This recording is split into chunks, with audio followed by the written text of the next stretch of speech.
নমস্কার বন্ধুরা, দেখুন অভিষেক বন্দ্যোপাধ্যায় এবং মমতা বন্দ্যোপাধ্যায় খুবই জলদি জেল যাত্রা করতে চলেছেন।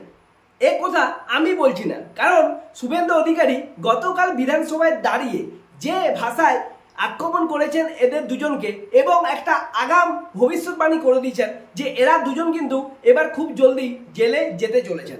তিনি মুখ্যমন্ত্রী হন, মন্ত্রী হন আর যে যত বড় নেতাই হন, তার বিরুদ্ধে এফআইআর করার জন্য আমরা রাজ্যপালের কাছে সুপারিশ করব।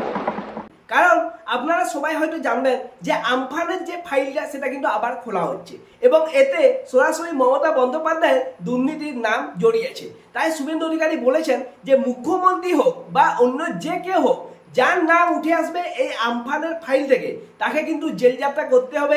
রাজ্যপালের কাছে পারমিশন নিয়ে মুখ্যমন্ত্রী শুভেন্দু অধিকারী এফআইআর এর ব্যবস্থা করবেন। তো বুঝতেই পারছেন মমতা বন্দ্যোপাধ্যায় এবার জেল যেতে চলেছেন এবং তার সাথে সাথে অভিষেক বন্দ্যোপাধ্যায়। দেখুন অভিষেক বন্দ্যোপাধ্যায়ের নামে কত দুর্নীতি রয়েছে, এটা আর কত এফআইআর রয়েছে, এটা আমাদের লুকোনোর কোনো জায়গা নেই, কারণ সবাই সেটা জানে। এবারে অভিষেক বন্দ্যোপাধ্যায়কে শুভেন্দু অধিকারী কালকে বিধানসভা থেকে জানিয়ে দিয়েছেন যে অভিষেক বন্দ্যোপাধ্যায়ের দিন কিন্তু শেষ। এই যে হিরো গাড়ি দেখিয়েছিলেন 21শে জুলাই হাত নাড়তে নাড়তে কত পপুলারিটি, সেটা দেখানোর চেষ্টা করেছিলেন। এই সরকার ভদ্র আছে বলে না, এখনো এরকম প্যান্টের পকেটে হাত ঢুকিয়ে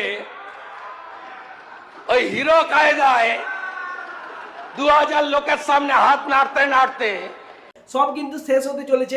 অভিষেক বন্দ্যোপাধ্যায়কে জেলে যেতে হবে, তার প্রমাণ শুভেন্দু অধিকারীর এই কথাটা।